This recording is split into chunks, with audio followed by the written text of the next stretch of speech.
Uh, Welcome to the show. This is Babblin and Dabbling. You already know we a podcast. Yeah, we babbling and dabbling. Podcast. Yeah, we babbling and dabbling. Babbling and dabbling. Babbling and dabbling. Welcome to the show. This is Babblin and Dabbling. You already know we a podcast. Yeah, we babbling and dabbling. Podcast. Yeah, we babbling and dabbling. Babbling and dabbling. Babbling and dabbling. Yep. Okay. And we're recording. All right. Welcome to another episode of Babblin and Dabbling. We're your hosts, Camden and Scott. On my screen, it's up top. Today, we are joined by Blake Weatherly, main host of the Tap Snaps podcast. Thank you for having me, boys. It's good to be here. Well, Long time coming. To have you about a year ago. Yeah, long time coming. Well, it almost happened, but I don't think we've told the audience on our show about it yet. No. Camden, you want to fill them in since you were responsible? I was not responsible. It was fucking Brett, asshole.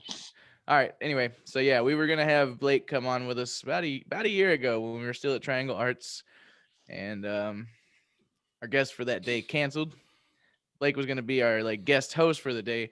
Now that I think about it, a year later, he could have just been the fucking guest himself. Yeah. But too late for that.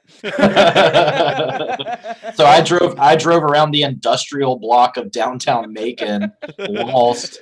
Fucking just texting people, being like, I think I found it. No, that's not it. Hey, so where am I supposed to go? Call. And then about 30 minutes later, around the time I'm getting ready to walk across a chain link fence to what I think is the building, Camden gives me a call and he's like, oh, hey dude. We canceled the show. And I was like, No. I was like, tight. That's tight. Guess I'll just go fuck myself. Well, if I remember correctly, I didn't even know Blake was supposed to be there. I don't think you told me, Camden. I think I told you last minute, but yeah, I think you told me last minute, as in, oh, by the way, Blake was gonna be there with us, but I sent him home. Well, rock on. I'm not always quick on my feet. That's all right. But he went on to California the next day, I think, and did. Yeah, I was. Yeah, I was going to film for the Weather Channel. Oh, what? Yeah, I don't like to talk about it because I don't want people pulling clips from it. This is the perfect place for that. No, I'm just kidding. Yeah, nah. That'll be a off mic conversation. I was gonna say, yeah. Good luck trying to find it. It's out there. I was gonna say I'm famous in SNS cafeterias, DMVs, and old people homes. They know who I am. Oh my God! I saw you. Okay, on the so weather. Can you at least explain what you were doing? Yeah, I was brought on as a quote unquote history and culture writer for a infotainment show about paranormal phenomena. Oh, nice. I like that. Yeah, it was kind of tight. I wanted to take it a bit further. It was a little bit I don't know. I don't mean to sound like an asshole, but it was a little bit too tame for me. I wanted it to get wilder. I really like discussing really dumb and far out things, and I like discussing it very seriously, and then just being like, but it's a lot of fun. It's I don't believe any of this shit, but my favorite line to say is it's really fun to talk about. Oh yeah, but, I had a conversation with a friend of mine the other day, and he's been very. I'm gonna put in quotation marks interested in flat Earth theory. Quotation marks. Oh no! And so the whole a whole hour and a half, almost 2 hour drive when I was driving recently, we were talking about. He was asking me about my point of views and his point of views on it, and I was like, I don't believe any of this, or it's, really far-fetched or whatever the words for that are, but it's really fun to talk about. And, actually hearing their points of view on it and stuff. I'm like, okay, it's not like they're completely crazy. There's some valid points from a certain perspective, but it's too bias confirming, in my opinion. I'm sorry. I was just gonna say, be careful when you say they have some valid points. They have some interesting points. Interesting points. There you go. I was gonna say valid is a strong word. Yeah. But at the end of the day, we're all like, none of us are scientists, and like we don't really know what we're talking about. Like I technically couldn't prove to anyone that gravity exists or that the Earth is not flat. I don't actually. I mean, I can't say with 100% conviction that the Earth is not flat. I don't know that. I just strongly believe that it's not, based on a consensus of scientists. You're right. Well, I mean, it also, I mean, and then, I mean, there is really something to be said about, like, it's fun to talk about when they start getting into, like, at the edge of the Earth. And I was like, I'm gonna grant you permission to keep going. Normally, I would stop you here about the edge of the Earth, but for the sake of the conversation, I'm gonna let you go on. And it's like, so what do you have for me? And they're like, well, at the edge of the Earth, there's like ice mountains. And I'm like, Antarctica is what they think the edge of the Earth is. And I'm like, okay, what about it? And they're like, so NASA is set up there protecting it with armed guards, and there's Yetis. And I'm like, and there's Yetis. Yeah, I'm like, one. I haven't heard that yet. Yeah, apparently there's like mythological beasts that exist at the edge of the Earth. I think that's like a splinter cell of the flat earthers that are trying to like integrate cryptozoology. And they're like, hey, let's not get crazy here, guys. Like, we're just talking about flat Earth here. My favorite is that the edge of the Earth isn't actually the edge of the Earth. It's just the edge of our realm, and there's other realms of Earth that we don't know about. Kind of like Attack on Titan. Okay, I could kind of dig that. Is this fucking up? Just a little. I mean, I could dig that more if you know, we didn't have like satellite imaging. I feel like, you know, and horizons. Yeah. And, you know, stuff like that. And there's just like another point that he brought up was like the whole, like, the sun does like this kind of thing, kind of deal right here, where it does like that. And I'm like, okay, but why? And he's like, well, I don't know. I'm like, well, gravity explains why, but like things work the way they do. But this doesn't. There's just a light that like swings around in a circle for no apparent reason. And I guess, for some of them, and the moon. And there's the whole dome thing, but I don't want to get. I don't want to talk about flat Earth all night or all day.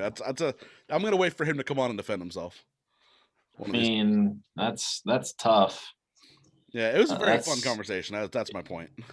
Yeah, that's really tough trying to defend a position like that. I mean, I've tried to like defend the position of my thoughts on like extraterrestrials, or really the opposite of that. Because I don't think aliens are actually ETs. So, you know, that's where you get into this like divergence of basically the perception of the extraterrestrial phenomena, which is what I love. And there's basically two schools of thought. You have your traditional ET theory, which is that aliens come from another planet. They flew here in a faster than light device. They somehow mastered space and time. And basically have like transcended impossible boundaries that we know to be true through our understanding of the laws of physics that govern our universe. But we're going to suspend disbelief. Yeah. And so they beat it. They got the cheat codes. They got the game genie. They got the game shark. And they're, you know, coming, you know, from impossible distances with inconceivable knowledge and technology. And then you have other people that are like, nah, there's something definitely going on, but it's not that. Yeah. And that's kind of the camp I fall under. But it doesn't get enough. Perhaps interdimensional. Well, yeah. Well, I mean, they call it interdimensional, extra dimensional. Realistically, interdimensional would still fall under extraterrestrial because they're not. Terrestrial just means of Earth, right? Yeah, but you also have to understand that when you start playing with dimensions, we're really kind of losing the grasp. Oh, yeah, because that could. Yeah. So you're right. Yeah. We're losing a grasp on actually what it means to exist in 3 dimensions. And so like the terrestrial concept really falls apart really hard, especially when you start, you know, kind of going into like the ideas of like multiverses and parallel dimensions existing on top of each other. And when you start getting into that kind of shitbox, there is something to be said that no, these are not extraterrestrials. These are just entities from another dimension on Earth. Interterrestrials. yeah, they're actually from Earth. They're just in another dimension. From a different dimension, yeah. So they're not extraterrestrials. They're almost like that movie, The Mist. Similar, kind of similar, where it's like this shit isn't coming from another planet; it's coming from Earth in another dimension. Yeah, and that's interesting. Yeah, I mean, it gets really fascinating. Anyone that's listening that wants any more information about that, seek out a man named Jacques Vallée that wrote a lot about this. He's a mathematician, astrophysicist, and basically he came to the conclusion that with so many instances and so many reported sightings and so many reported encounters and on and on and on. Basically, if we take every kind of instance and we were to index it into a spreadsheet across all time, across all recorded time on Earth, that we cannot account for them all being bullshit, which would necessitate that at least one of them is accurate. And if one of them is accurate, then that means we're dealing with an unknown phenomena. And if that is the case, then that phenomena is remarkable and should be understood. So basically, it's kind of like a weird kind of zero-sum game where it's like at least one person has to be telling the truth. Yeah. And if that's the case, then there's something there. Do we understand it? No. But it is there. That's why you'll hear people call, like, say, ETs, and then people say, like, paranormal phenomena or extraterrestrial phenomena. Just basically giving kind of like some grace and benefit of the doubt that, you know, we don't know what the fuck we're talking about, but we're talking about a phenomena in particular that it has been experienced. Well, I don't want to go too deep into this per se, because I want to save this for another podcast.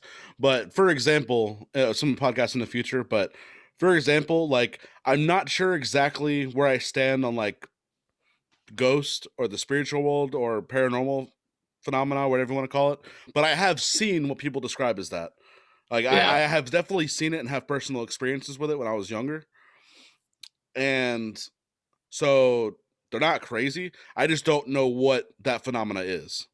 So I definitely identify with that train of thought. Like, you know, even if I don't have to think they're dead people's spirits per se to have seen it and just not know what it is. Maybe I'm not supposed to know what that was.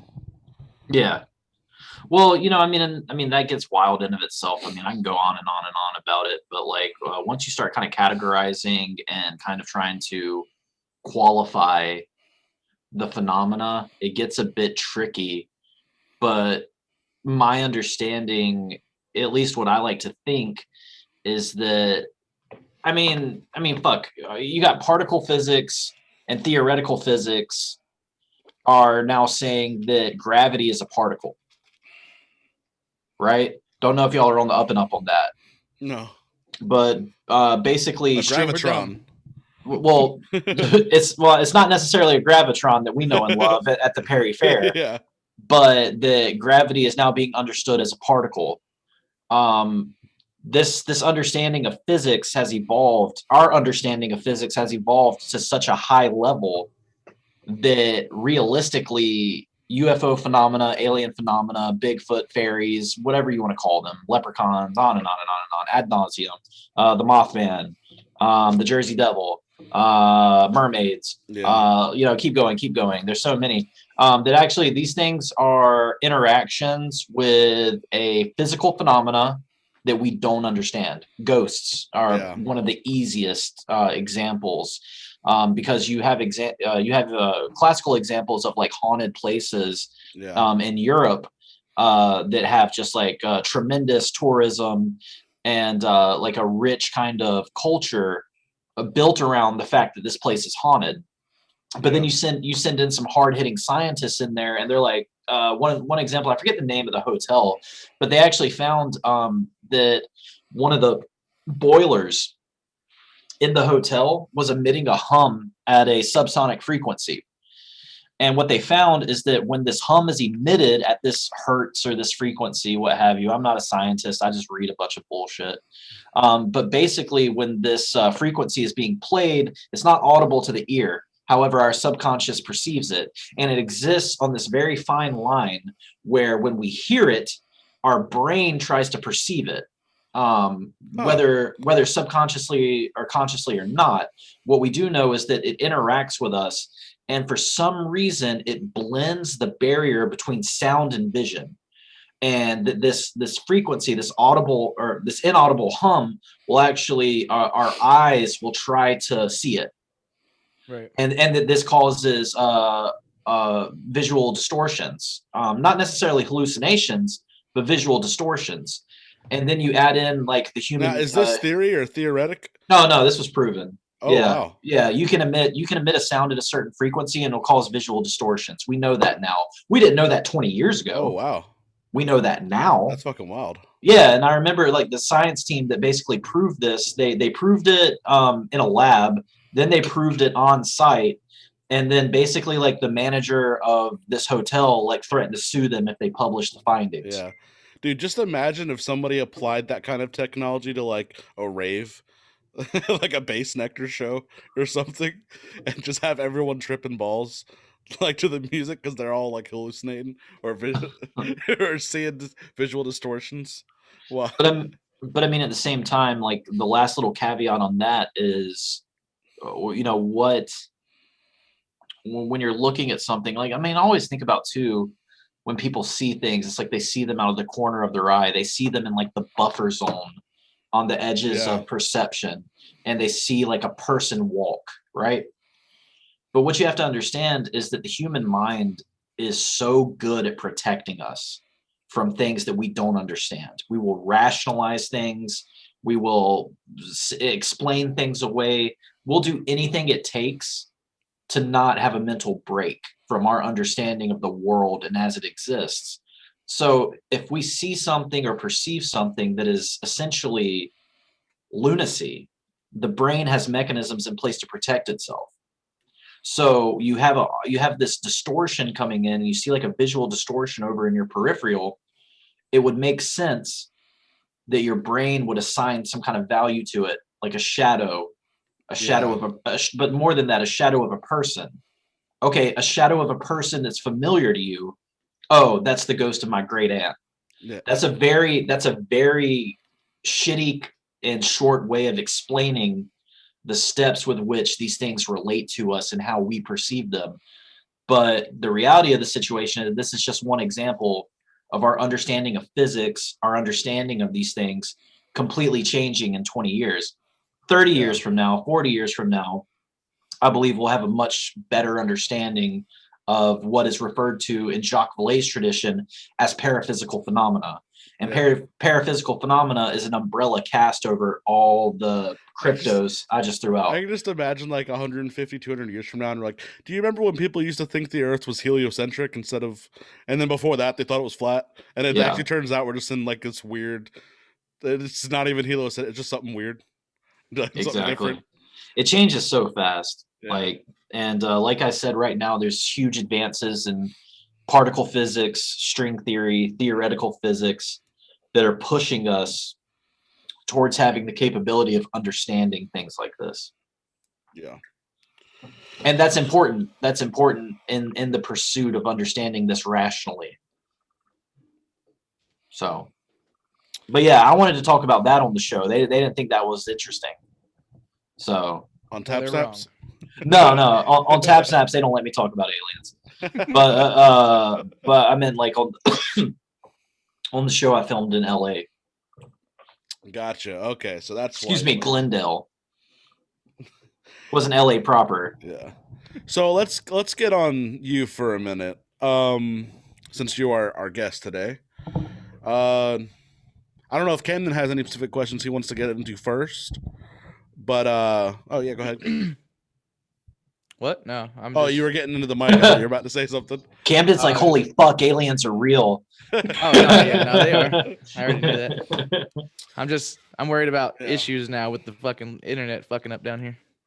Oh, okay. You sound good now. Yeah, it's working fine. Yeah. That'll change. Give me 5 minutes. All right. So when did you get the idea to start? Let's start Tap Snaps. And did you do any podcasts before that?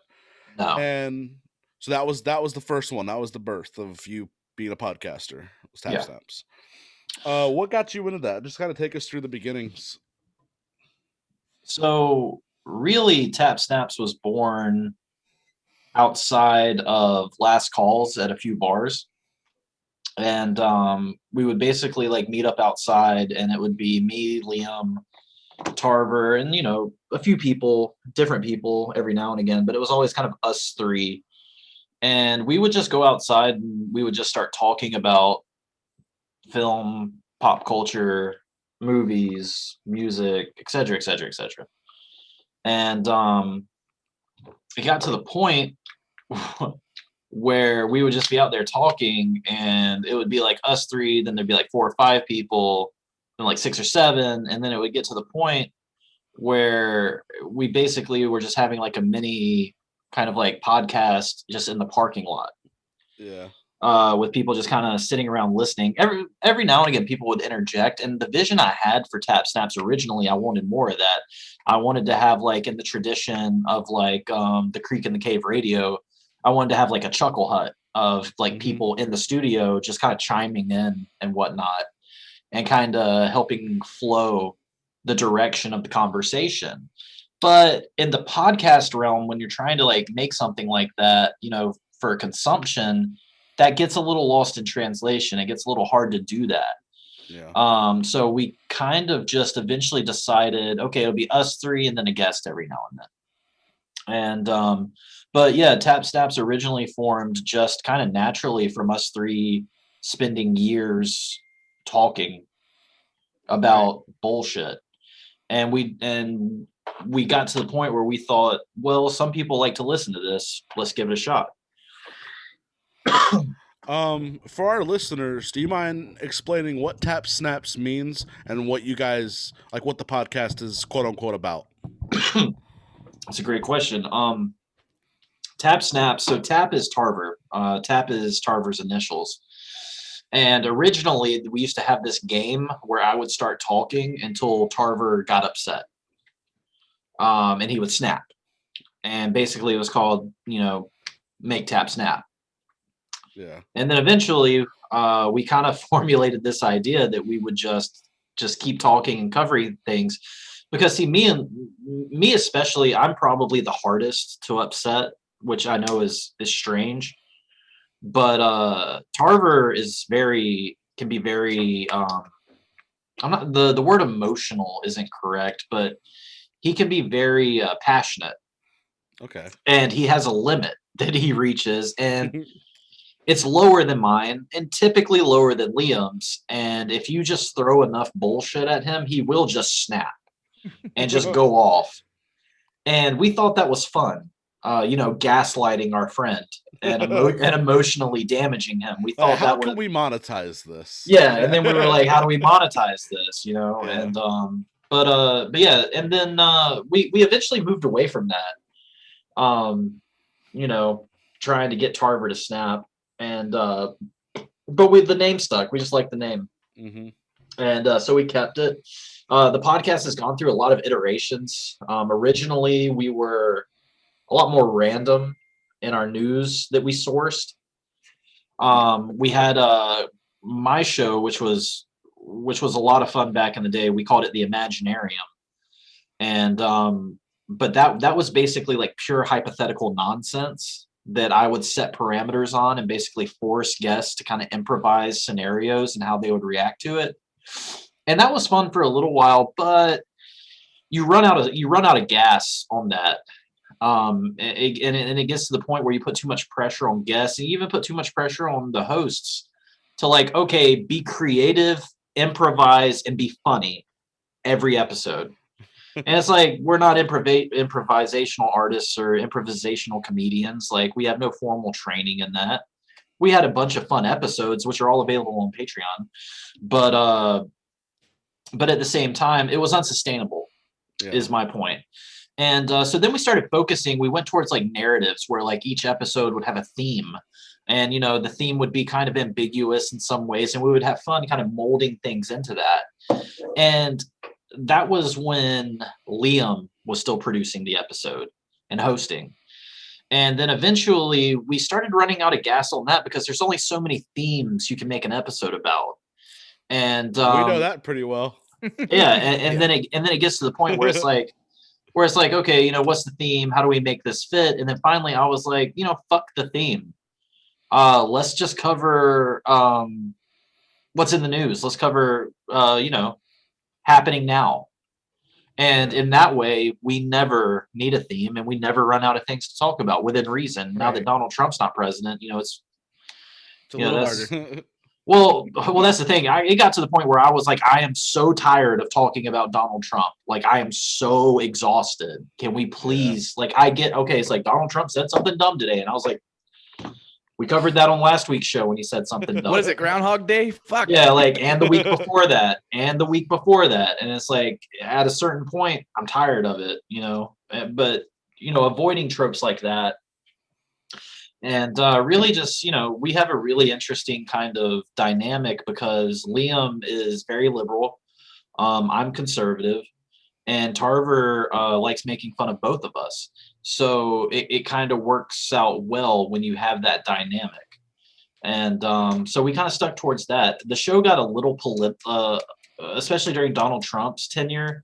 The show did get a bit political, which isn't something I necessarily wanted because I feel like there's so many people doing political podcasts that are so much more well-read, so much well-versed, much more well-versed than we are. But at the same time, there is something to be said about like, okay, I don't want to listen to a political pundit. I just want to listen to like three assholes talk about, their thoughts on certain political things. There is some validity to that. But mostly it's also fun. Like it's cheap. It's cheap fun. It's easy to like hop on political topics and stuff like that. But yeah. So did I answer your question? Yeah. Sorry, yeah, for the most part. Camden, you got anything? No. Hey, I think I need to leave and come upstairs or something because it keeps cutting in and out on me. Oh, yeah, I can stop recording real quick and we can reset. Yeah, because I'm not gonna be involved at all. All right with you, Blake? No problem. All right, yeah, I'm gonna stop the recording now. And we are back. Welcome back. Sorry about that, people, but for you, it should be just like that. Where were we? Do you remember where we were at? Yeah, we were talking about the genesis of Tap Snaps and kind of the iterations that we went through before we kind of got to where we felt like we kind of hit our stride. And I think ultimately for us, this project started as just something fun and a learning experience. We all had different podcast projects we wanted to pursue in so many ways, but Tap Snaps kind of became like the hub where if we were going to move in this direction or in this direction or do a spinoff for this or a different show, Tap Snaps was always kind of like the foundation to kind of bring everything back in perspective. And but realistically, through all the different iterations and one of the biggest things we did was eventually I began producing the show and hosting it and kind of changed, and in that forced changes that I thought were going to be good. And of course the guys, were really good in letting me kind of make some of these unilateral decisions. And I think our numbers and, kind of like the advent of our Patreon, and it's doing well, I think, and that's allowed us to like continuously upgrade the studio and kind of really beef things up here and kind of put us into. Would you like to come host Babblin Dabblin? Nah, I'm busy these days, but I would love guest hosting. But it really, like, for instance, we now, like, the way our studio is set up now, we can do anything we want.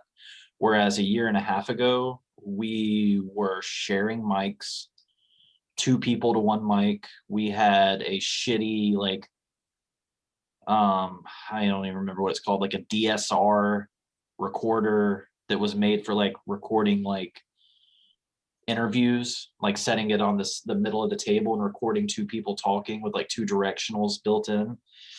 And we were like channeling in through that. It was like a 1-channel recorder, and then we split it for like 2 mics on each side.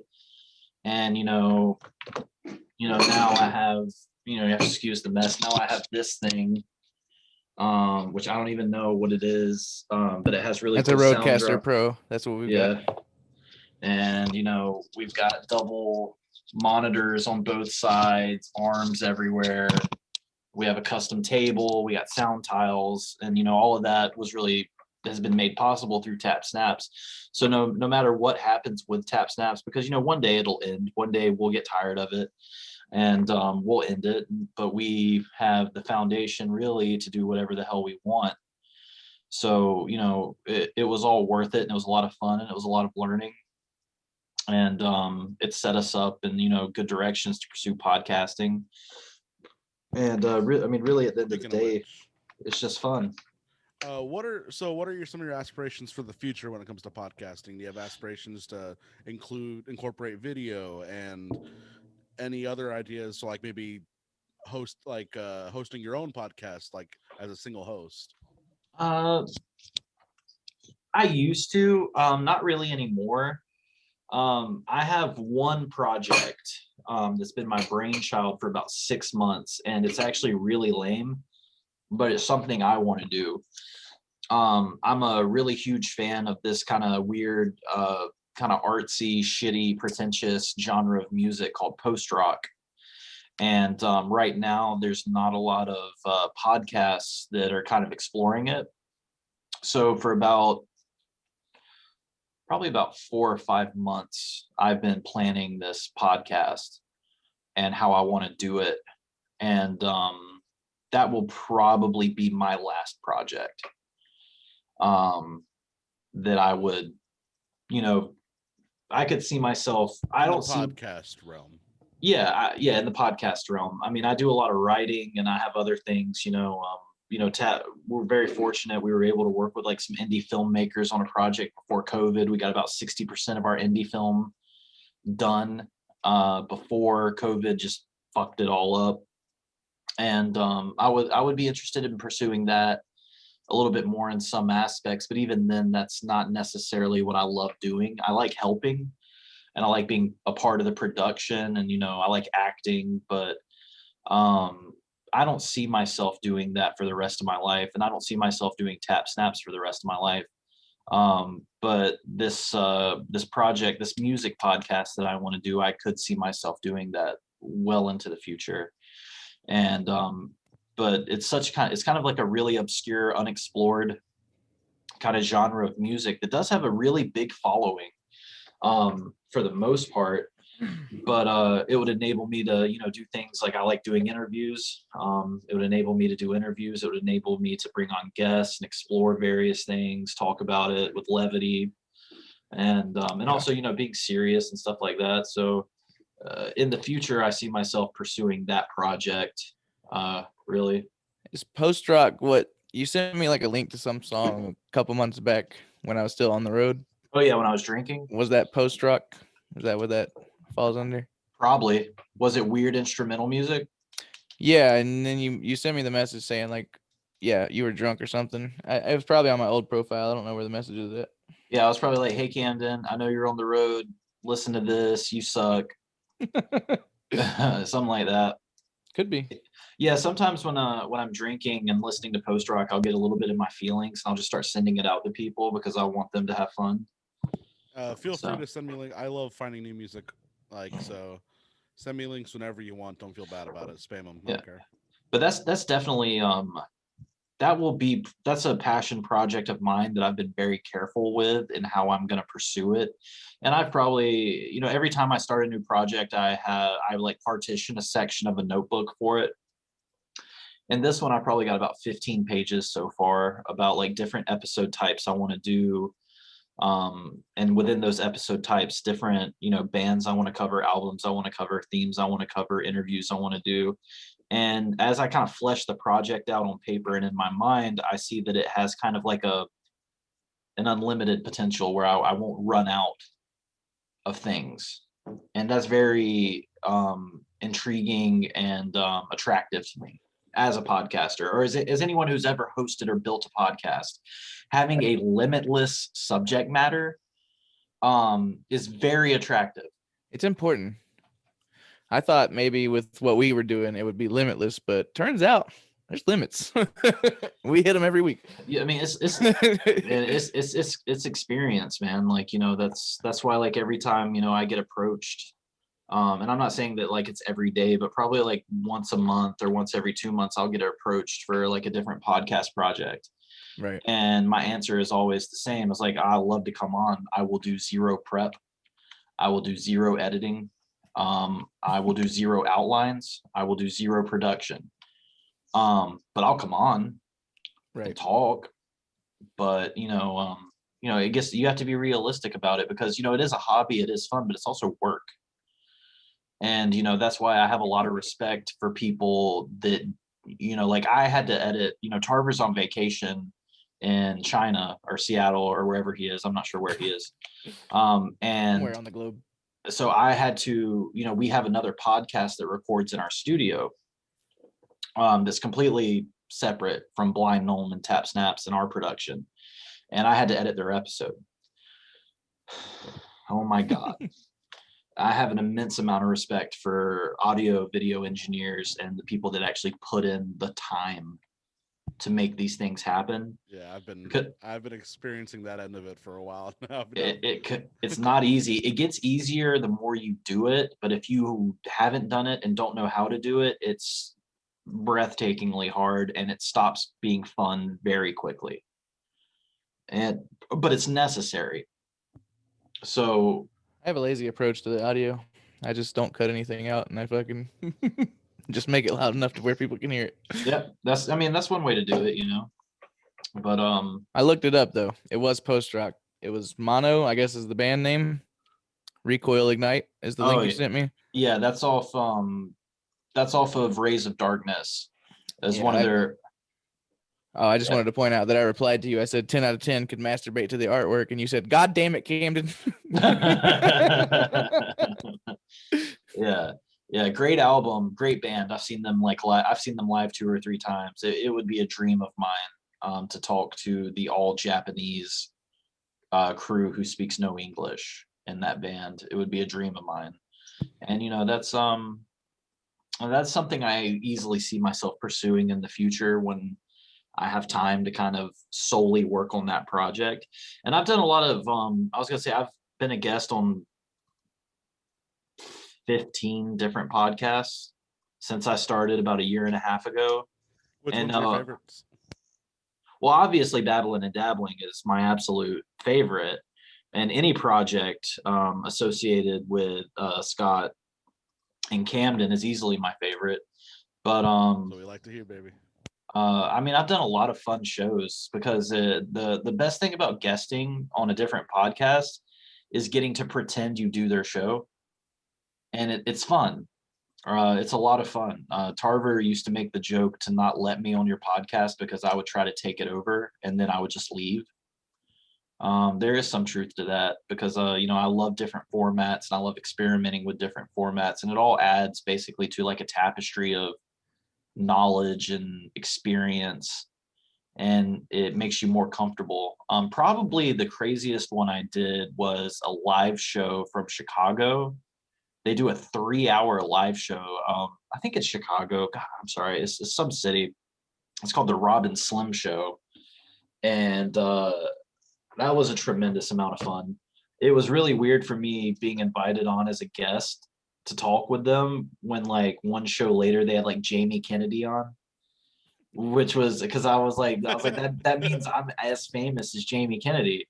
And I was like, wait, no, I'm not. And I was like, damn, he's not even famous. I was like, that's crazy. Yeah, no, it doesn't. But I was still on the same show, so it kind of counts. Scott, fuck you. Yeah, dude.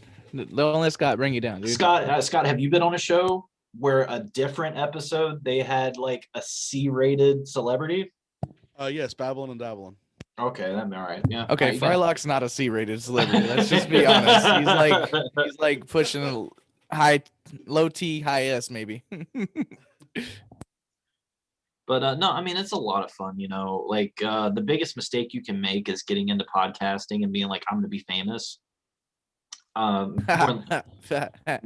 than likely it won't happen, but you can have a lot of fun. And really, at the end of the day, and I hate to sound like a cliche, and like it's not the journey, it's the friends you make along the way, and all that bullshit. But I've met a lot of really cool people from podcasting, people that I keep in contact with outside of podcasting, just on a personal basis because they're cool people.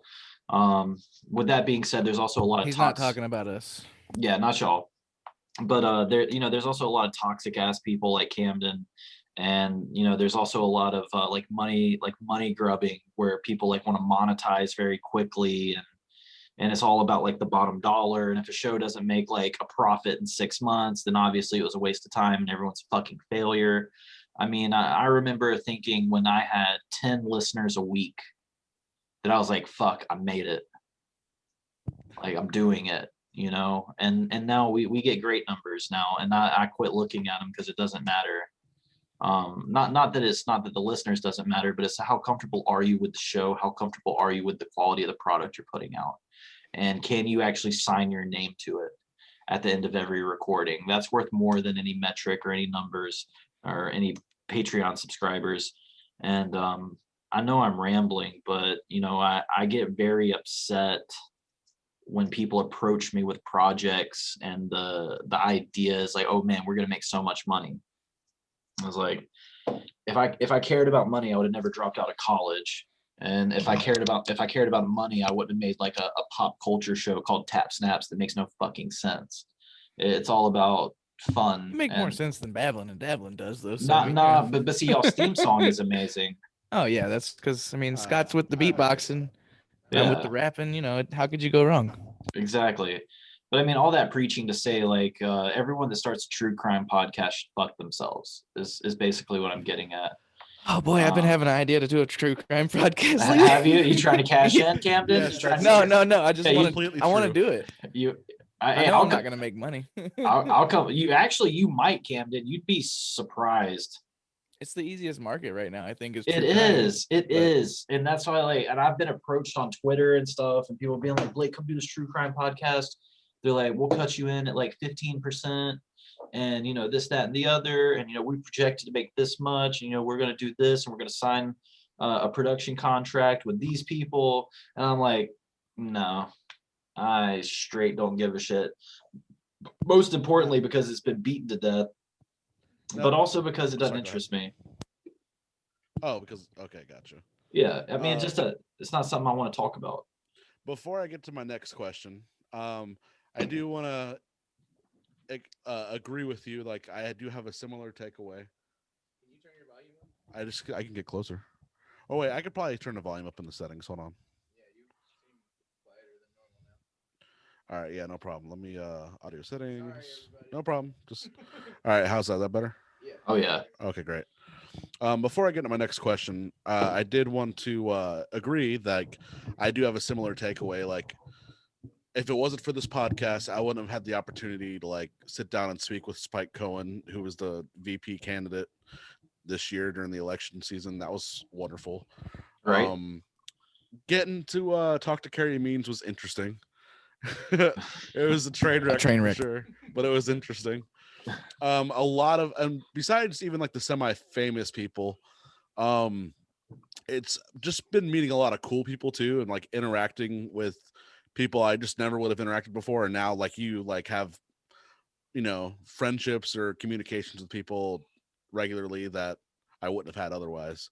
Yeah. And one thing I'm really happy for was being able to talk to some of the beatboxers that I've talked to in the community, because they've been willing to come onto the podcast and talk with us and stuff. So that was pretty cool. I wouldn't have had the opportunity otherwise, I don't think. Yeah. But so my next question, is with all the experience you have in podcasting, what is your biggest like or your worst like bomb or like bad day, just shit didn't go right or something? You know what I mean? I ask this question to everybody on our show. It's when we came on. No, it's actually not true. And it's gonna come down to shit people won't talk about. Hosts of podcasts, people that produce podcasts, you'll run into it eventually. And the difference is, can you be honest with it? And the honesty comes in where you say you fuck it up. I fucked up plenty. And by that I mean it's not like the fuck up wasn't a technical fuck up. It was me bombing the show. Unintentionally, it doesn't matter. What happens is I had a responsibility to be the architect of the show, guide it in its journey, and keep some semblance of order, some semblance of structure, while also being entertaining. And it's a delicate balance. The one I can think of was there are like, and I say this in two ways. It's both a humble brag and a cautionary tale, and just an indication of the balance. And that is that Tap Snaps, me, Liam, and Tarver have such a good dynamic when we talk that you would be surprised how many episodes we've thrown away. I would say 3 out of 170 episodes ish. More if you count the Imaginarium, more if you count the basements, more if you count our side projects. We have thrown away maybe 3 episodes every time I was the reason. Now, Tarver and Liam might be like, well, it takes 3 to tango and this, that, and the other. But no, I got distracted by my own self-righteousness and wouldn't stop and wouldn't let something go. Whether it was political or otherwise, arguing a moot point. And I destroyed a perfectly good episode through my own egotism. That's the hard truth that a lot of hosts won't get to and won't admit to, where you fuck your own shit up and it's no one's fault but your own. Now, that's most of the ones. Mine was, in particular, it was a political episode, and we were discussing a certain hot button political issue. I believe it was immigration, and I just wouldn't let it go. Liam tried to move us along. He wasn't the host at that point. I was the host. It was my job to move it along, but I was so fucking blood drunk, just seeing red, blinded, passionate, if you will. Sure. But I feel like I'm a pretty passionate person anyway. This was different, Scott, and I appreciate the grace and the benefit of the doubt you extended me. No, I was just being an asshole, is what was happening. And like I said, once you do this long enough, you understand what you did. You look back in hindsight and you know what you did and you know how you fucked it up. And I am very fortunate that I've only I like done how you said that with a little sass. You were like, and you know what you did. And you know what you did. Yeah, you know what you did. And after that, it really just comes down to you apologize to the people involved. You apologize for wasting their time, and you redo the episode. And like I said, you'll hear like stories from other podcast hosts and producers and creators, and they'll talk about like dozens and dozens of times that they recorded an episode and fucking threw it away and re-recorded it the next day. And we are very fortunate that I think that has only happened 3 times in like almost the 2 years we've been doing this. We just run with the fuck ups. That's kind of like, yeah. That's where we started at. Was like, it's got me and Scott all the time. We'll just say raw and real, baby, raw and real. And there's been times where I've actively known I was fucking it up, like specifically with Midas when I stopped the show for like probably a full minute trying to get Scott to tell us what his kink is. It felt longer than that. Yeah, when I listened back, it didn't seem as long, but in the moment, it felt like forever. And I knew it at the time. I just kept going with it, which, that's, not a brag or anything on me. That's more of a character flaw, but we just kind of we roll with the punches. I like to show imperfections. Like, that's just me personally. Yeah. See, and like in certain situations that can be like endearing, like your listeners like that. I don't think that's this case. No. No. Okay. Well, maybe somewhere down the line in the future when they're like, man, all this time we've never dropped an episode to my knowledge. We have put out every episode that we recorded, even at the end of it going, wow, that was dog shit. And we just we put it out anyways because it is what it is. I mean, committed. There's a few ways, you can go from there, but all that to say, and don't get me wrong. Real quick, I will say there has been maybe one or two parts we've cut out of a podcast, but very rare. We try to keep it all in. But all that to say, and I don't want people to get the wrong idea. Tap Snaps is exceptionally modestly successful. By any real metric, we're nothing. But we built something and it's working. And that's enough. We have a Patreon that's doing good, where we've been able to take that money and put it back into the studio, expand, upgrade equipment that didn't come out of our own pockets. Right. I can't tell you what it felt like when our studio computer died. And it took me 4 hours to repair it. That was back when we were on a iMac. We were recording with Apple software. Fucking ugh. Not a fan. Not an Apple fanboy. No, me neither. No, I am. Oh, you're not. Oh, I'm not. No, I'm not. Have you ever had to repair one of their computers? I have not. No. Yeah. I usually get rid of them before they break. See, and I remember sitting here like the monumental pressure was okay, we can't afford another recording device. I was just listening to y'all's episode last night. You were talking about, I think it was the EU made that thing that technology has to be upgradable. Right to repair law. And you were bitching about how hard it was to fix the fucking Mac or whatever. Yeah. I was oof, sounds fun. Me hours and hours and hours, and I had to spend $100 on the tools to do it. But that was better than replacing a $1,500 studio computer. Just to replace a power supply unit, which in a desktop takes 15 minutes. Right. But anyway, I can't tell you what it felt like when we had a studio monitor die. And I was like, fuck, what do we do? And Liam was like, oh, we got it. We can just replace it in the Patreon. And I was like, wait, what? I was like, we have money? And he was like, yeah. And I was like, oh. And I was like, can we get some new microphone arms? He was like, yeah, we'll go ahead and replace all 4. And it wasn't okay, who's throwing this amount of money in? Who's throwing this amount of money in? We got these badass mics that, they look like trash, but they're actually they're directional Shores that are actually better than the composite mics that we had, strangely. Is that the SM57s, the Shores? SM58's my guy. 58, that's what I meant. 57 is an instrument mic.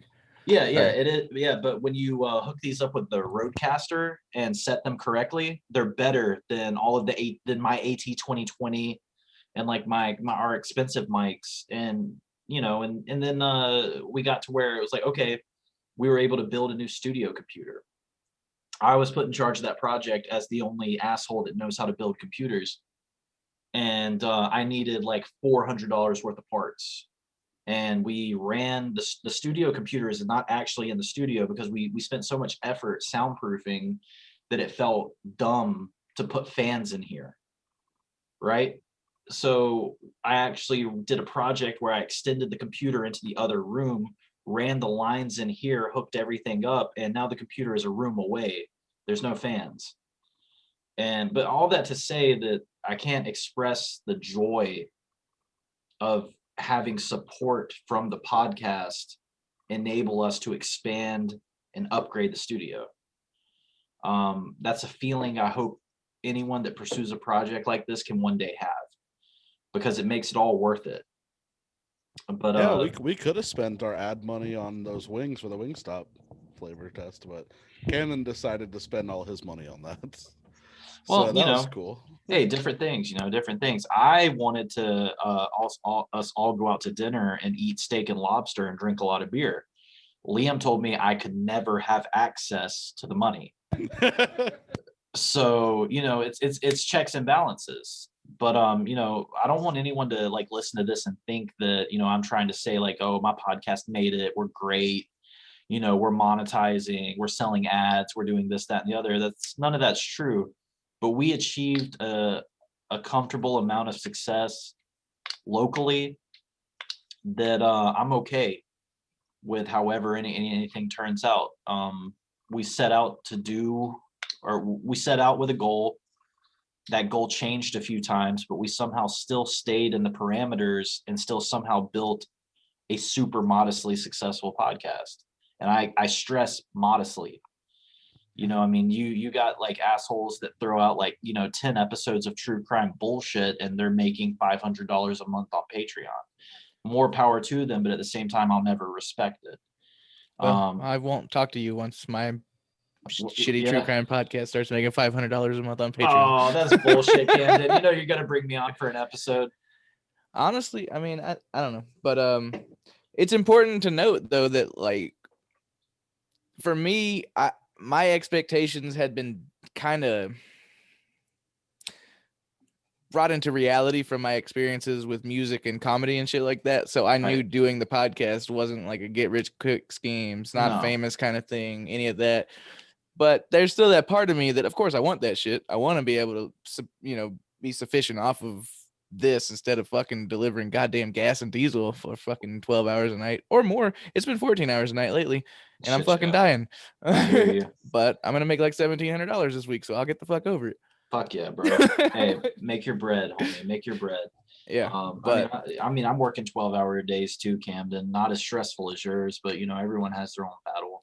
It's not that stressful. If I blow up, that's the end of all my problems and a lot of other people close to me. So, but I'll miss you. Always got to get one in. What was the original question, Scott? Sorry, I drank half a Four Loko. The bombing question, like just about bombing. Yeah. Oh yeah, which bombing. You pretty much answered, I think. Oh no. So you answered and then went on to bomb our podcast. Yeah. Hey, fucking with you. Now we're even, asshole. Yeah, but this one won't get deleted. True. Actually, your episode is still somewhere. Hey, give it to me. We'll upload it as a Babblin and Dabblin. Fucking. I bet you would. No edits at all, baby. I bet you would, Camden. Hey, I had a lot of fun. I thought that episode was great. It was all right. Now let's go ahead and talk about the biggest bomb from my project that never saw the light of day, Third Shift, which one day might be available on the Patreon because I have a really hard time signing off on things that I'm not. If I'm on the podcast and I'm not willing to sign my name underneath it, it probably won't go out. And that's something I deal with. That's a me thing. It has nothing to do with anyone else. That's a me thing. That's a good thing. You got to protect your brand. A lot of people will just overlook that fact. Yeah, but we had an episode that was just, I'm talking like have you ever been recording an episode and you're watching the episode unfold with your guests and everyone's talking and you're like, I fucking did it. This is amazing. Like this is the kind of shit that will propel me into like the top 10 on iTunes. Like this is really good shit. It was one of those. It was yeah, I know. I've had that feeling. I've had that feeling. I've had that feeling before, yes. But I was watching it. I was like, this is it. This was my vision for the project. My guest is killing it. He's interesting. He's telling interesting stories. Like this is the prototype of everything I ever envisioned. This is the flagship episode. This is everything I need to push this forward. And we're 40 minutes into it. We got about another 20 minutes. It's going great. It's going strong. I had 2 guests on. They're killing it. It's so funny. It's getting to the point. Is this going where I think it's going? It's getting to the point that I'm dialing myself back because I'm realizing I'm not the funniest person talking. And I'm not the most interesting person talking. And I'm like, I just need to shut the fuck up and let these guys talk and just kind of help guide it, but to remove myself from the situation was really hard for me as someone that loves to talk all the time, no matter what. And my co-host at the time was a gentleman named Chris Casey. And Chris Casey's This sounds oddly familiar. Chris Casey's done a few projects with me, and he's a great guy. And I love having him on. I love working with him on the Five Head podcast. He's wonderful. Check it out on YouTube. And check it out. He's a class act. He's a great guy. He's a great friend. He's a great person to know. But I remember Chris, like there were our guest and another guest co-host were talking, making great jokes. It was so fun. It was great. And Chris looks over at me and he says, Blake, I think it stopped recording. And I went, okay, guys, hold on 1 second. And I was like, Chris, go ahead and pause it. And he was like, I can't pause it. And I was like, what are you talking about? So I stood up, walked around the table and looked, and I realized Chris never hit record. Oh, no. Yeah, Chris never hit record. Now, I'm not blaming So this Chris. wasn't us, okay. No. I thought it was just a long reveal to us being the bombing episode. No. Y'all's episode. He wouldn't say good things about us if we were the bombing episode. Yeah. Y'all's episode was going to make it. It was going to be edited. I was going to go in and edit it, for a few jokes that Camden made that were a little off-putting. So which ones? Because there was a bunch. I did a bunch. There was one subject matter about a plane going down, and that turned into rape, and then it was like shouting out China and oppression, and then. Now I was okay with that. There was a rape joke and a very personal joke you made. Me? Yeah. It was about you and your life, and an experience you had. About getting kind of molested? Perhaps. My dad killing himself? Anyway. Okay, sorry. It just really it's okay on this part. This is Babblin Dabblin. It just really sucked the air out of the room. And I was just going to edit that out, and the rest of the episode was fantastic. This was the coffin nail. This was the death rattle of this project. And shortly after that, I was just like, it's untenable. I mean, there was other reasons, and I'm not saying this as any slight against Chris Casey. Chris Casey was wonderful. He never made that mistake again out of dozens and dozens of episodes we've done together and other prototypes, for podcasts that me and him put together that didn't really make it, but it wasn't really anyone's fault.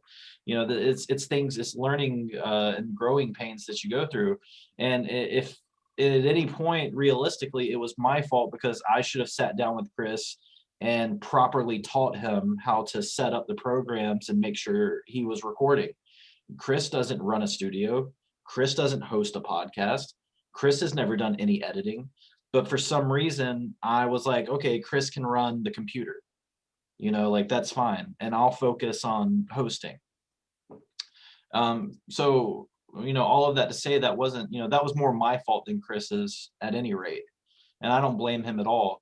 But that was when I started realizing this is untenable. And then I was like, the energy was so good. Everything was so good. I was like, it's cool. I was like, are y'all cool with just starting over? Let's take a smoke break. We'll just start the episode over. And it just didn't work. No, it didn't work. Damn. No. It was gone. Here's some silver lining. That's a moment in y'all's lives that nobody else can get, but you always have the good memories of that. Yeah. Doesn't make it much better, but it's something to fall back on. I mean, it was a learning experience, and so that was the biggest bomb, was having an episode that I would have submitted for like a contest that I would have put out, in a bid to get like a sponsorship to show that I could do a show like this and that I had produced a show like this and that I fucking did it. And no one will ever hear it. And it's not, and that's the worst thing, because I have plenty of episodes and plenty of prototypes for shows that no one will ever hear, but that's because I deemed it so. This is something that no one will ever hear because it never got recorded. That's so sad. There was one episode we had with David Watts. He's a lead singer for a band called not Taking Back, Say Hello Sunday. And I was about to say Taking Back Sunday. No, not that one. Different Sunday band. But he came down from I think he was living in Griffin at the time. So he drove all the way down. We got the audio. At the time, Brandon was working with us. And so we had video going. Never started the video. Whole episode. We're doing shit for the camera. He's showing off his Mountain Dew Baja Blast tattoo and all this shit. And we're just fucking killing it. We get to the end and Brandon's like, all right, I'm gonna stop the recording, and it starts recording. He's like, ah, fuck. Yep. That was probably the biggest bomb that I ever had. And again, I will never say, I'll tell this story. It's fun. It's a cautionary tale. Have measures in place, have checks and balances. You get going like, back then it was like we started an episode by popping the top of a Jack Daniel's bottle, and we would just get lit and have so much fun. But it's important to hit the fucking record button. That's if there's one takeaway from this episode, always record your episodes. Yes, and and again, I will never say like, and I'll maintain this until the day I die. That wasn't Chris Casey's fault. There were 4 people in that room. Chris Casey just happened to be the one behind the monitor at the time, and that wasn't his fault. It was a great episode, and it is what it is. I'll remember it until the day I die. It was a lot of fun. It was a fun project, but it became untenable in more ways than one. Third shift was predicated on the idea of having people that work third shift. Come on. I was gonna say, Scott and Cam, y'all know how hard it is to organize a schedule with people who work normal jobs.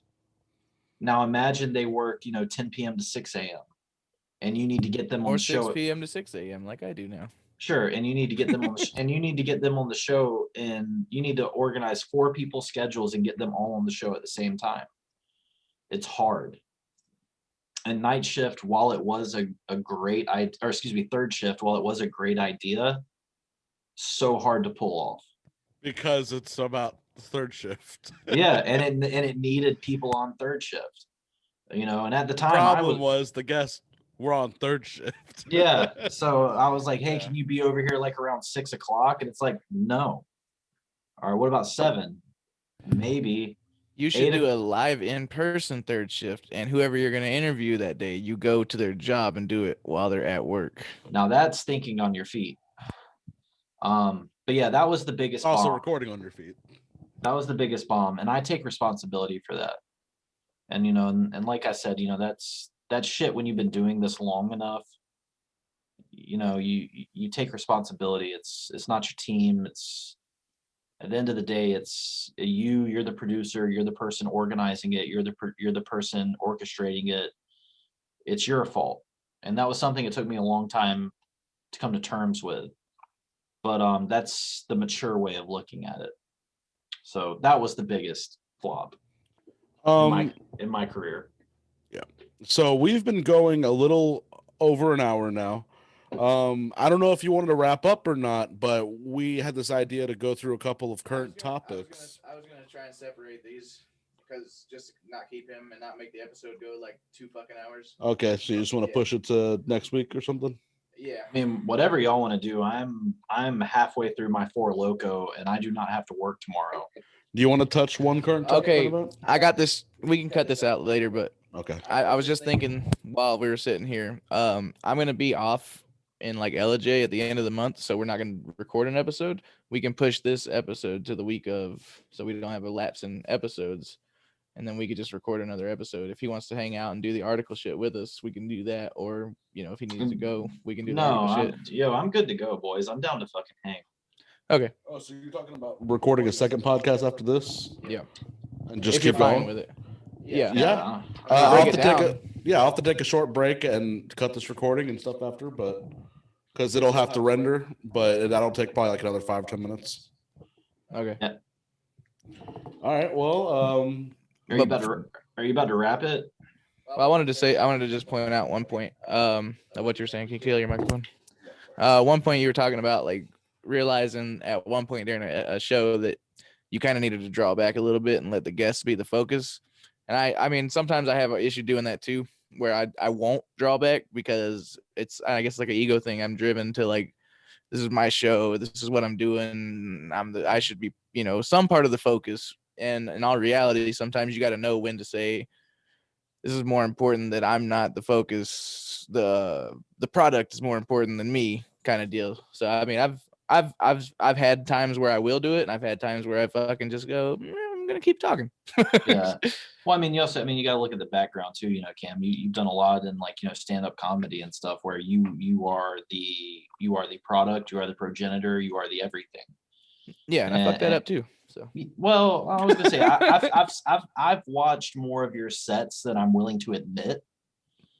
And please admit, I need the validation. I think you do. I think you do just fine. I really enjoy seeing your sets when they come online. So if I can find a day shift job again, I might do some more. One of the main reasons I forgave you for your transgressions against me was because I think you're a funny guy, and I think you're interesting, and I hate to say it, I think we covered it on an episode of Five Head Podcast. I just like you. Yeah, I just think you're great. I think it's your first mistake. I know. I just think you and Scott are both great people. So, you know. Oh, okay. I was all right. I was just wondering. No. Well, I mean, you know, he never hated you. He had to get over what I did to him. And it helped when I would watch you, you know, do your stand-up sets, and I was like, Camden's cool. But and that, and you know, you always would, you know, call my bluff and invite me to come do sets too, and I'd be like, oh, you know, I'm busy, and I was like, really, I'm just kind of scared. But you know, I appreciate that, and you know, and I appreciate y'all, and I appreciate what y'all do. And that's one why, issue is I'm stupid, so I never realized when I pissed somebody off. So I think we're still cool, because I was like, man, I love Blake. He's such a great guy. Chris too. And then you were probably sitting there like, man, I'd like to stab Camden in the neck with a fucking screwdriver. Nah, man. I mean, you know, at the end of it, it's you know, it's you gotta support, you know, you gotta support people, and you know, you gotta support other podcasts. You gotta support local podcasts. You know, it's really crazy how big Macon is, and how many people we have here, and how many people attempt to do podcasts. I could name you 5 or 6 off the top of my head that came on, did 2 episodes, and then went away. Sometimes it's hard having persistence. Sometimes it's hard having perseverance. Sometimes it's hard tapering expectations. I can't tell you how many people have started a podcast in Macon, and I'm sure y'all have experienced this too, where they're like, hey, you know, like this week we had 100 downloads, and it's like, cool. And they're like, you know, what did you think? And I was like, doesn't matter what I think. You know, keep doing your thing, you know, keep going for it. And then, you know, 3 weeks later, they stop recording. You know, that's sad to me. And people do it for different reasons, and, you know, and that's fine. It's, you know, life sometimes. I was gonna say, sometimes life gets in the way, you know, sometimes other things get in the way, scheduling gets in the way. But the truth of the matter, and a testament to that fact from both me here in my studio and y'all in y'all's studio, is that if you keep at it and you keep working at it, you can do it. Right. Everything else is just excuses in some way, shape, or form. And that's not a shot at anyone. That's just the reality of the situation. I went through it a couple of weeks ago myself. I had to sit down with Scott after an episode, and I'm like, hey man, I don't think I'm as invested in this as I used to be. And, you know, like, new job and working night shift, it was really kicking my ass. And just, I fail as a husband and father a lot of the times because I'm more interested in trying to be an entertainer. So I was like looking at myself in an introspective manner, and I'm just like, man, I got to figure it out. I got to find a good balance to make, you know, all this can work. I just wasn't making it all work. Well, and you know, started weighing on me. Well, just remember, you know, and like at a certain point, I'll invoice you for your therapy. But just remember, that doesn't make you an asshole for that, Cam. No, I'm an asshole for, you know, love of the game. By virtue of yourself. Yeah, sure, right. But what would make you an asshole is not communicating that to the people you work with. Right. Yeah, I couldn't leave it like unspoken, and then like one day I'm just like, hey, I'm fucking done. And he's like, what the fuck? Nothing was ever said, you know, kind of shit. That makes you an asshole, not communicating it. That makes you an asshole. Yeah, which I'm past that. I think I've hit like a kind of patch where it's like, oh, okay. I think I was just overthinking and stressing myself out for no real reason. Yeah. And I mean, and there's always something to be said, you know, and like I encourage anyone, if you want to make a podcast and you need advice or help, reach out to me first before Camden, and then maybe reach out to Scott. Reach out to everybody before me because I don't take things seriously and I might ruin the moment. Talk to everyone you can except Camden. But I encourage people to pursue these things. And when you look into a lot of, absurdly successful podcasts, the one I always go back to is The Creek in the Cave, who were the ones that got me interested. And I was gonna say, I'm using their old name. They're not called The Creek in the Cave Radio anymore. They're called The Last Podcast Network. And if you don't know who they are, then you don't know podcasting. But they started from the humblest of beginnings. Why did you do that to us, Blake? What the fuck? I'm just saying they come from the humblest of beginnings. What is podcasting? Sorry. What is a book? But anyway, I mean, I could rant and rave, but anyone listening to this, I have such a very unique perspective on the whole thing from being on both sides of all of it. But if you want to do it, just fucking do it. That's the biggest piece of advice I can give to someone who's interested in starting a podcast. If you start thinking of like, oh, I need this, I want to do this, but I don't have just do it, make it work. Just start doing it and make it work. Things will come to you. We threw away 5 episodes from audio quality. I mean, I don't really count those in my bombs and throwaway episodes. But once we got started, we had like 4. But like I said, when we were recording on this like DLR, DSR, I don't forget what the fuck it's called, just this trash. We were sharing microphones, and it got to the point where we realized like we were having fun. It was funny. It was entertaining. At least we thought so. And but the audio quality was such shit we couldn't publish it. And so then we all chipped in like $150 each, and we started upgrading gear. And now sometimes it comes to that. You got to throw money in and try to upgrade your gear. And but like I said, in hindsight, it was all worth it, and it was more than worth it. But the other Distos episode and re-recorded it because that audio quality was fuck. I don't know what the fuck happened that day, man. It happens. But at the end of the day, if you don't try, you'll never know. And if you never know, you might have regrets. And so, anyone considering, pursuing podcasting and everything, I would say temper your expectations to be realistic, and also just fucking go for it. That's what I would say. I think that is a good place to wrap up on for this episode. Just fucking send it. Moral of the story. Yeah, fucking send it. Send it till you end it, bro. Speaking of fucking send it. Send your do a send it with your plugs, man. I don't.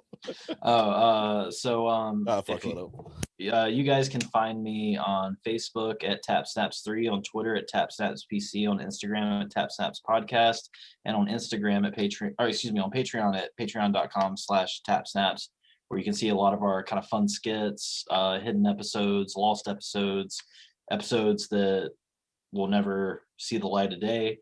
And I'm very lucky and very fortunate to have gotten to where I am in such a short amount of time. And I don't take that for granted. And like I said, if anyone, is thinking about, doing a podcast or starting a podcast, you can reach out to me. I'm not going to fucking hate on you. And, I'm not going to like try to gatekeep or, be an asshole about it. But one thing I will do is when you come to me and you're like, so I got this idea for a podcast, it's going to be 7 people. I'd be like, nope. Won't work. And it's like, okay, we're gonna do 3 Are you gonna do it on Zoom? Yeah, then maybe. In person, good luck. And even so, like the limits of that are like the 5-head podcast where we have 5 people on Zoom, and that's pushing it. Now I signed on because I love Scott and I love Camden, and they asked me to do it, so I signed on, and it's a lot of fun. But even then, 5 people, it's a lot. But I do eventually have plans to. I want to be able to have guests on the 5-Head podcast occasionally, depending on the guest, not like just a random person, but like if it's someone we could all interview or something. I think it could be fun, but we're gonna work out those kinks, and I think we're getting to a point where we're all pretty solid with each other, and we're gonna learn each other's rhythms and stuff. See, and that's another, like, I swear to God, we could almost call this this episode in a master class on like how to podcast and like how to. You're in luck because you're you're in charge of naming this week's episode, by the way, when we get to that. But yeah, you know, like I encourage everyone to pursue it. You know, like one of my biggest regrets is before COVID, I was in talks with certain people to like put together there were like some public events going on like the arts in Macon, and I was talking to them about doing basically kind of like an event, a booth, a room, depending on like which event it was, or like 2 or 3 at the time. And my plan was to bring on local podcasts. Mine, of course, you know, but also Babblin and Dabblin. At the time, there were 2 or 3 other podcasts in Macon that unfortunately don't exist anymore. But you know, that's the challenge of longevity in this business. Well, not in this business, but in this hobby, because that's what this isn't a business. It's a hobby. It's something we do for fun. And but before COVID, you know, I really wanted to extend this invitation to the rest of the people in Macon. It's like, okay, you have these ideas, like come check it out, like come see what I can help you with, come see what, you know, the little community we've built can do. You know, there's so many of us that have utility. We have a space to record, we have the equipment, we have people that know how to edit. And even if they don't want to edit your shitty project, which don't get me wrong, your project's probably going to be shitty as it starts, but that's the reality of every project. Then we can put you in touch with people that you can pay them $20, you know, and they'll take care of your editing, and that'll put you on a you still have the $20 deal? Because I'm tired. I mean, we should probably take editing more seriously. Honestly, it depends if it's Tarver. If it's Tarver that's editing, let's go ahead and call it 40.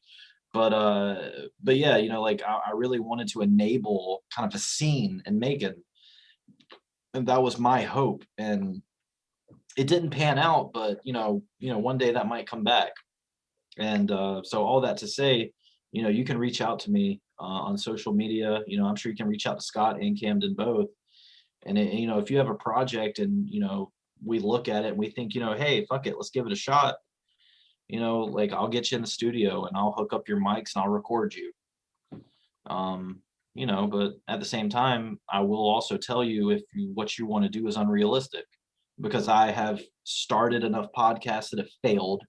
I've started enough projects that have failed that I can tell you what your chances of success are to a certain extent. I mean, I'm not, you know, like I said, I'm not fucking Marcus Parks of the Last Podcast Network, who, as far as I can tell, just shits gold.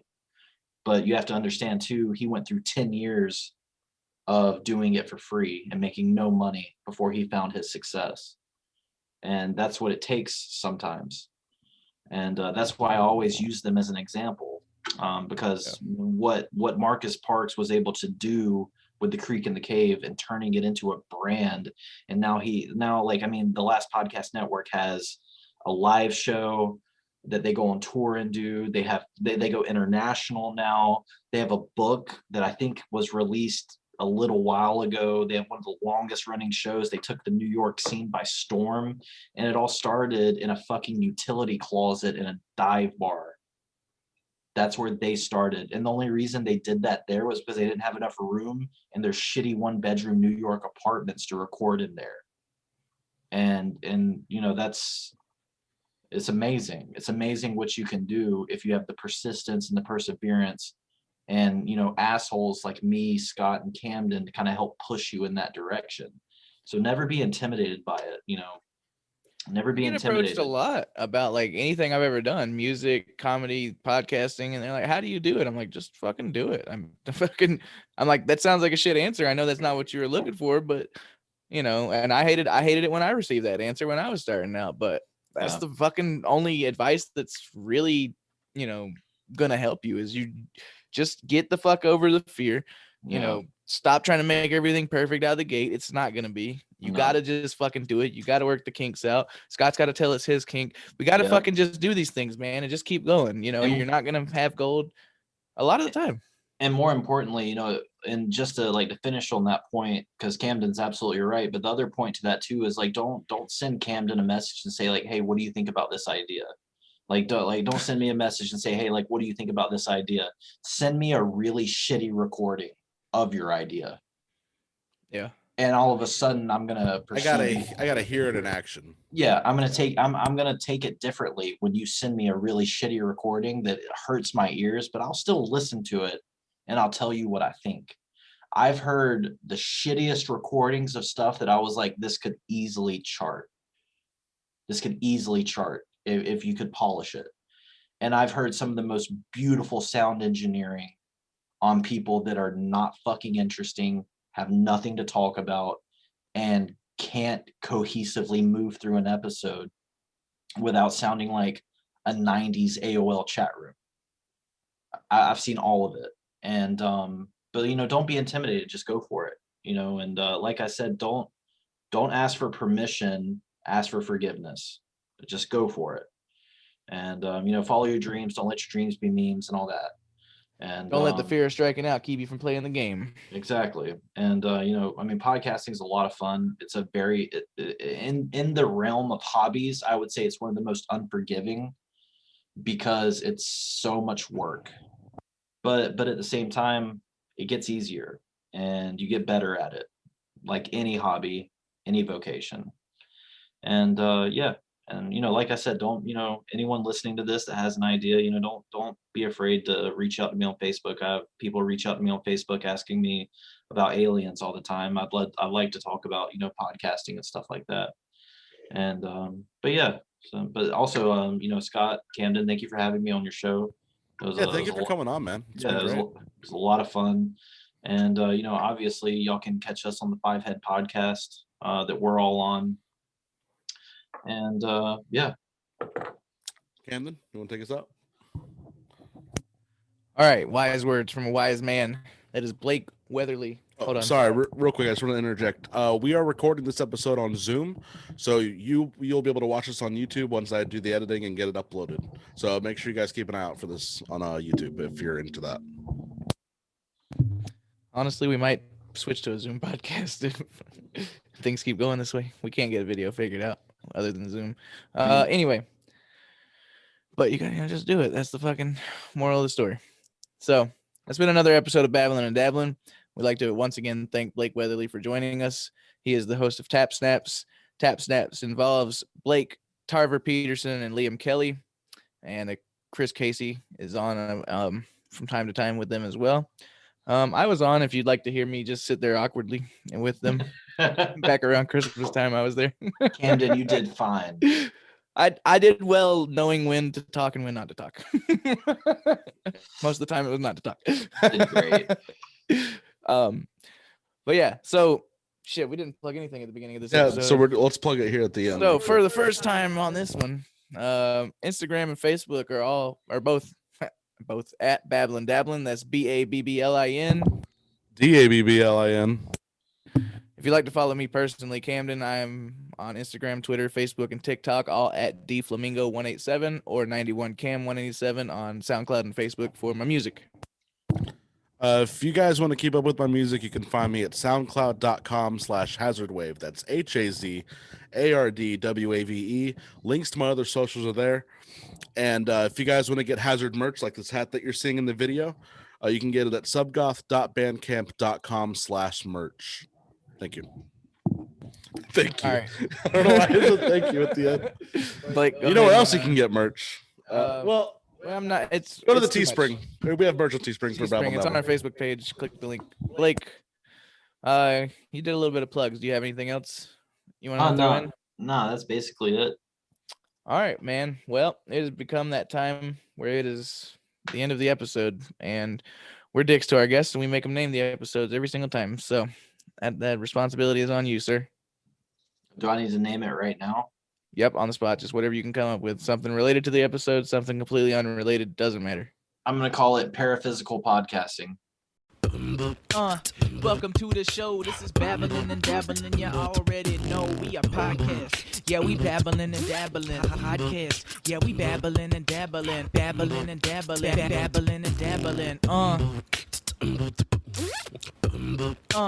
Welcome to the show. This is Babblin and Dabblin. You already know we are podcast. Yeah, we babblin' and dabbling. Podcast. Yeah, we babblin' and dabbling. Babblin' and dabbling. Babblin' and dabbling.